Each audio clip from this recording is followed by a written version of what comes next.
to your car right now! Remain with your feet! 어느 날 세계 곳곳에서 원인을 알 수 없는 거대한 이변이 일어나기 시작하죠. 그러면서 사람들이 갑자기 이상한 좀비처럼 변하기 시작해서 서로를 무차별적으로 공격하게 되죠. 자, 이런 위험한 상황에서 가까스로 가족들과 탈출하는 데 성공한 인물이 있습니다. UN 소속 조사관 제리인데요. Terry, what is this? 인류 최대의 위기 앞에 대재난에 맞설 최후의 적임자로 지목됩니다. I need you to help him. You're asking me to leave my family. 과연 생존율 제로인 인류 최후의 대재난을 막아낼 수 있을 것인지. 자, 2013년 화제가 된 한 편의 좀비 영화가 또다시 우리나라 극장가의 문을 놓고 있습니다. Just you know, I'm coming back. 월드워 G입니다. 제트라고 해야 돼. 아, 제트라고 발음해야 돼? 월드워 제트입니다. 촌스러워. 자, 제작 당시부터 많은 화제를 모았던 그 제작자가 바로 브래드 피트라는 것이 알려지면서 많은 영화 팬들의 관심을 모았습니다. 그럼 우리들의 관심을 모으는 그 첫 번째 지점은 따로 있죠. 네. 이 원작자가 바로 맥스 브룩스인데 그의 아버지가 바로 멜 브룩스죠. 네. 영화의 제작자 감독으로 굉장히 유명한 인물인데 저는 그 아버지한테 주면 네. 네. 아버지한테 안 줬더라고요, 원작을. 사랑은 다 내리 사랑이에요. 네. 자, 이 소위 좀비물이라고 하면 이제 B급 영화의 한 장르로서 분류가 됐는데 네. 사실 이 메이저 제작사와 배급사를 통해서 이렇게까지 어떤 대규모의 그 제작비가 투여된 이런 대형 블록버스터 좀비물이 있었는가 생각해보면 사실 좀 이 작품이 거의 최초가 아닌가 하는 생각이 들거든요. 그렇습니다. 어떻게 보면 공포영화의 하위 장르로서 굉장히 B급 영화적인 느낌이 있는데 이 영화는 B급 영화를 A급적인 코드 속에 굉장히 잘 옮겼다고 이렇게 말할 수 있어요. 두 가지인데 하나는 일단 좀비 영화 특유의 묘사를 굉장히 많이 줄였습니다. 네, 끔찍한 장면들 이런 걸 최대한 줄여서 마치 좀비 영화라기보다는 재난 영화처럼 보이도록 만들었고요. 또 한 가지는 주연 배우가 브래드 피트인 거죠. 브래드 피트가 나옴으로 인해서 B급 영화적인 느낌이 세계 최고의 스타가 나오니까 A급 영화적인 어떤 블록버스터의 외양으로 탈바꿈하게 된 거죠. 사실 그 이전에 나왔던 어떤 대규모화된 헐리우드의 블록버스터 좀비물이라고 한다면 역시 나는 전설이다 정도가 아닐까. 거기서도 사실 그 기존의 좀비들과는 좀 다른 특징들을 보였어요. 그렇죠. 일단은 뜁니다. 네.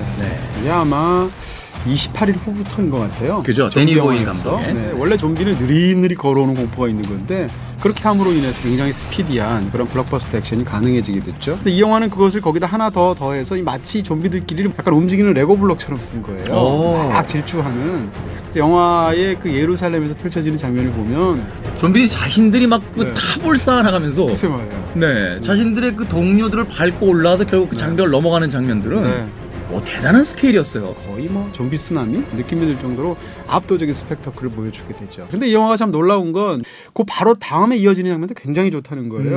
근데 이 두 장면이 대비가 됩니다. 바로 다음 장면이 뭔가 하면 비행기를 타고 이제 영국으로 가는 장면인데 그 안에서 예를 들면 앞쪽의 승객들은 괜찮은데 뒤에서 그 좀비가 이제 창궐하기 시작해서 막 밀물듯이 밀고 올 때 가방으로 막 바리케이드를 쌉니다. 그렇지만 역시 그걸 뚫고 들어오게 되는 거죠. 근데 그 상황을 묘사하는 거 보면 앞에는 그 장벽 밑에 거대한 엄청난 광장에서 벌어지는 그런 대량 뭐 사륙극, 학살극을 보여줬다면 이번에는 비행기라는 굉장히 폐쇄된 그런 작은 공간 속에서의 어떤 그런 서스펜스를 다루고 있거든요. 그러니까 어떻게 보면 공간적으로 완전히 다른 서스펜스인데 그걸 연달아 붙이면서 굉장히 큰 시각적인 재미를 주는 거죠. 네. 왠지 그 최근에 본 영화의 영향 때문인지 몰라도 그 사람들이 막 이렇게 비행기 밖부터 날아갈 때 보면 왠지 아이언맨이 나올 거예요. 거기서 구해줄 것 같은 느낌이다.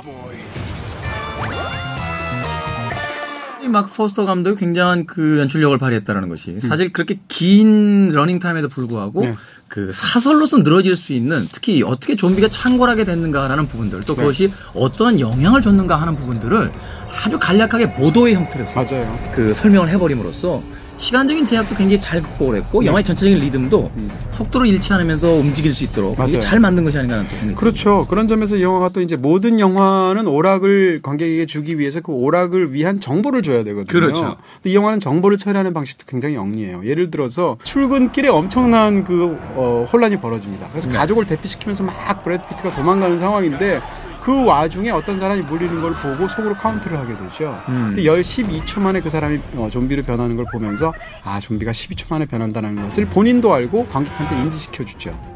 그리고 나서 나중에 보게 되면 좀비의 피가 튀므로 인해서 자기가 감염됐는지 안 감염됐는지 헷갈리는 장면이 있어요. 그럴 때 자기가 그 빌딩 위에 서가지고 12초를 속으로 세는 거예요. 만약에 감염됐으면 가족한테 민폐가 되니까 죽어야 되니까. 그 정보를 만약에 누가 설명한다고 생각해 보세요. 과학자가. 왠지 그런 거는 저 CSI에 우리 반장님들이 나와주셔서 좀 하셔야 될 것 같아요. 명탐정 코난 같은 데서 그렇죠. 소년 탐정이 이렇게 딱 브리핑을 해줄 때나 가능한 12초입니다. 그렇죠. 그런 식의 정보를 처리하는 방식 같은 것도 지금 말씀드린 대로 굉장히 영리하게 집어넣을 줄 알죠. 그런데 이 월드워 Z 후반부 쪽으로 가면서 조금 아쉬운 부분들이 이제 드러나기 시작합니다. 그렇습니다. 이 월드워 Z, 월드워 Z만큼 장단점이 더군다나 앞부분과 뒷부분으로 나눠지면서 명확하게 대비되는 영화도 드문 것 같아요. 네. 이 영화 중반까지 보면서 와, 영화 진짜 재밌다는 생각을 했었거든요. 근데 후반부 장면이 펼쳐지게 되면서 물론 거기에도 또 다른 서스펜스가 있습니다. 일종의 느릿느릿한 좀비 영화 전형적인 서스펜스. 그러니까 좀비가 나를 알아챌까 모를까 해서 그 앞에 숨죽이고 있고 뭐 이런 거 있잖아요. 그런 장면의 최고는요. 강시 선생이에요. 네. 인간의 호흡을 쫓아서 강시들이 움직이기 때문에 숨을 안 쉬죠. 강시 선생이 이 코를 막고 있다가 맞습니다. 막아보세요. 네. 자기 거는 이제 더 이상 숨을 못 쉬니까 옆 사람 걸 치죠. 이렇게 해서 이제 강시가 와서 나는 안 되니까 옆 사람. 지금 말씀하신 바로 그런 장면들인데 이런 것들이 이제 후반부에서 재밌게 나오긴 하는데 근데 중반까지는 이 영화가 거의 뭐라 그럴까요? 엄청난 그 특수 훈련을 받은 병사들이 너무 멋지게 전초전을 치러낸 것처럼 진행이 되다가 막상 영화가 전쟁이 시작되려고 하자 흐지부지하게 끝나버리는 것 같은 굉장히 이상한 플롯과 구조를 갖고 있다. 클라이맥스가 제일 소소한 거예요. 말하자면 이제 동네 친구들이 막 초반부터 화끈하게 싸우다가 좋아 너 몇 달 며칠 어디로 와? 둘이 탁 만났는데 갑자기 가야자 이런 느낌. 그리고 서로 악수하고서 끝나버리는 듯한. 악수하면서 이제부터 시작이다. 이런 거죠. I wanted for the circumstances to speak for themselves. 자, 그렇다면 조금 아쉬움이 남는 월더지의 별점과 한 줄 정리 만나봅니다. 이 영화에 대한 제 별점은 3개 반입니다. 3개 반? 네. 볼만하다. 좀비 서스펜스의 영리한 용례 몸짓. 관객들을 몰아붙였지만 KO는 시키지 못했다. 이 영화의 속편 기대해볼 만할까요? 네, 괜찮을 것 같은데요. 왜냐하면 한 얘기가 별로 없어요. 네.